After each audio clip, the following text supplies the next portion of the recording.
Welcome to the Two Blokes Chatting radio show on 94.7 The Pulse. Music, interviews, news, and, well, Two Blokes Chatting. Now, here are the two blokes. Robert, Cameron, we have another very, very special guest on the telephonic device. Would you be so kind as to do an introduction for us, please? We do our very best to promote the GDFL, which has a wonderful relationship with this radio station. We've tended to focus on the guys and the footy because Noel Fanning's put lots of footy videos on the website, and if you want to have a look at some past great games, get onto the GDFL website, hit the videos button, select your game, sit back and watch it. But we forget the girls, and the girls are a very important part of the GDFL story, the netballers, and the coach of the Corio Netball Club and friend of the show, Shayna Poto. Good morning to you. Good morning, all. How are you? Good, Shayna. It's Neil here. Is that the longest introduction you have ever heard to a guest on this radio station? Well, fair to say yes. He doesn't mind the microphone, does he? Everyone's entitled to his opinion. It's all relative information, Shayna. Tell me, my dear, how is world for a netballer who's not playing netball? What do you do? Well, look, today being a Saturday, I'd probably be out in this awesome weather. So I'm kind of loving the no netball and sitting out in glorious weather like today. Yeah, it's interesting stuff. But you are coach, so your whole brief is getting other girls organised, getting them to be the best they can possibly be, and then ultimately you win and have fun and celebrate. That part of your life, are you missing it? Definitely missing it. I miss touching people. Yeah, I know it sounds funny. Yes, that is. It sounds funny. You should Rob's clarify trying to hold that, my hand. We are instinctively a touchy-feely race, the humans, and I reckon a lot of people like you are struggling with that out of their life. So don't be too embarrassed about saying it. It's a common thing. Yeah, it is a common thing. Oh, and just engaging. I like engaging with community and people and bringing joy to people's faces, which I know sport does. So I do love that side of it. And virtually, it's fun at the start, but it just gets a bit tedious towards the end. When we spoke to you last, you were still thinking there may have been a season, and you did have some virtual coaching and training sessions going on, a bit of Zoom stuff or the like. Did that keep up for a long while, or once the season was done, did that just go immediately? I still tried to remain active with the girls, whether it was via like a little 45-minute fitness class via Zoom. But I guess as the season dwindled off, people just sort of started doing their own thing.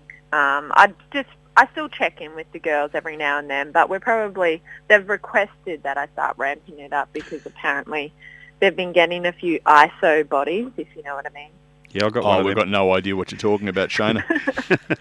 Rob's in the other studio because we can't fit in the same studio simultaneously. No, I know what you mean there. It's very, very difficult.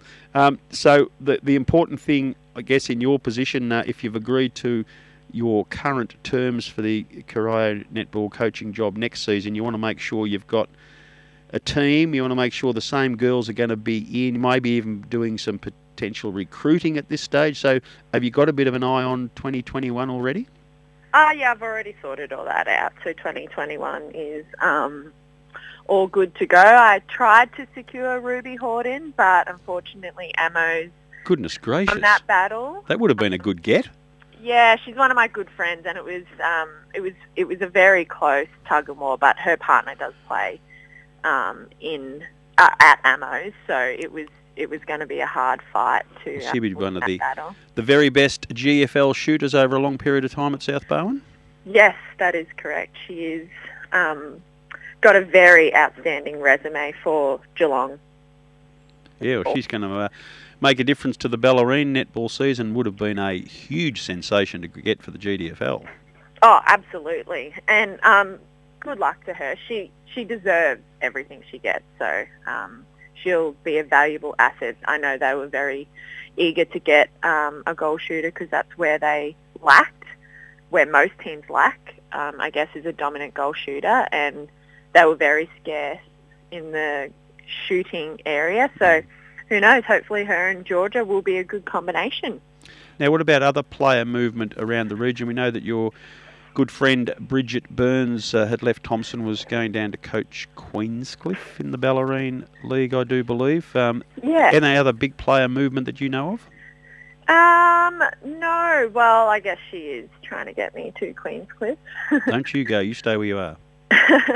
Not that I know of. I have been speaking to a few girls from the BFL from, I don't know if I should probably say. No, don't, if you're going to get you into trouble.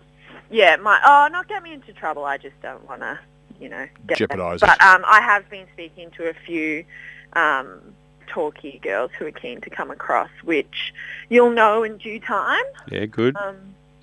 But yes, I have a pretty good lineup, and now I'm pretty sure our C and D grade are good to go. But in terms of big movements, the only ones I knew were ones that you already knew were last year, which were from Bannockburn. Yeah, we're not quite sure what is going to be left of their premiership team from 2019. There was a suggestion that at least 4 of their key players were going to leave, so they'll certainly have a new look.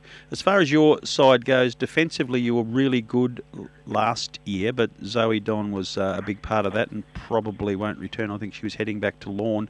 So will your structure change a lot for next year, and more importantly, do you think you're going to be get enough goals to make up for perhaps a little less productive defence?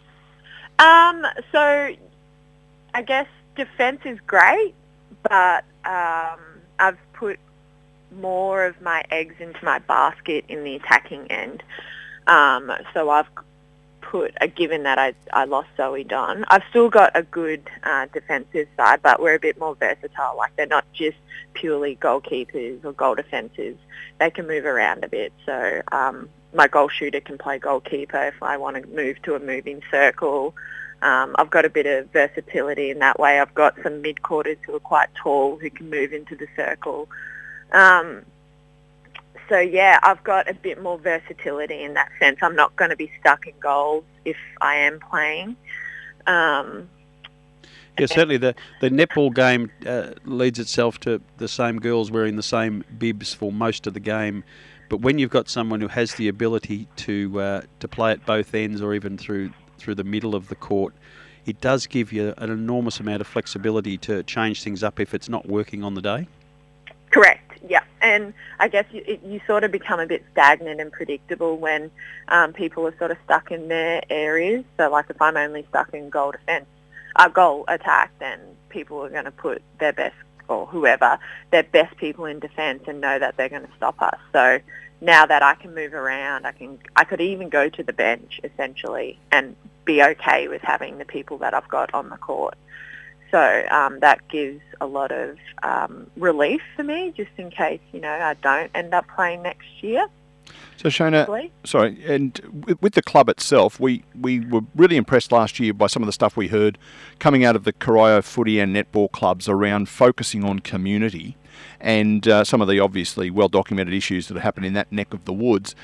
Have you been able to maintain the community stuff? I mean, with the sport itself, the 2 or 3 hours of playing on court / ground and the training sessions, have you been able to maintain any of the programs that were being looked at when we spoke to guys from your team most recently? I guess from a community sense, it's hard to keep that engagement because of the restrictions that we've got. I do know we maintain relationships with community, still keeping them involved. We still run a Devil's Lotto, which is raising some funds. I do know one of our sponsorship ladies, Kylie, she's actively involved with the homeless for us. So we've got that partnership with that kind of involvement. But it's just really hard, I guess, with the restrictions to maintain that physical presence that we normally generally have. Now, the different world has created a lot of activity. Some people have got really sad and sit in the corner and suck their thumb and woe is me, it's all miserable, but others have been a bit on the front foot and created some activity, new business ventures and the like. You have done that. Tell us a bit about what you've got going on in the lounge room. Well, from Monday to Friday, I'm an accountant. So on the weekends, I've thought, what better not to start a little hobby I guess you could say. I know, you've got to call it a side hustle ATO. now. A side hustle. The ATO call it a hobby. Oh, okay. Of course they do, yes. Of course, and that's therefore a hobby. Absolutely it is, yes. Correct. So Yeah. I do work for the ATO. Yeah, So yeah. I've got to let everyone know that it's a hobby. Yeah, absolutely. Sorry. Whoops. But that's okay. So they're goodies boxes. So they're a combination of like your Daniel's Donuts, and I've got a contract with Geelong Confectionery, so I have all their range of like your honeycombs, I'm assuming you're a chocolate-coated licorice man. Oh, stop it. He's dribbling into the microphone cover. Yeah, so I've got a combination of those, and then there is the option to add alcohol because, let's be real, mostly everyone drinks alcohol in isolation. So, they're a combination of alcohol and chocolate. So feel good packs. Feel good packs, yeah, goodie packs, treat boxes, whatever you want to call them.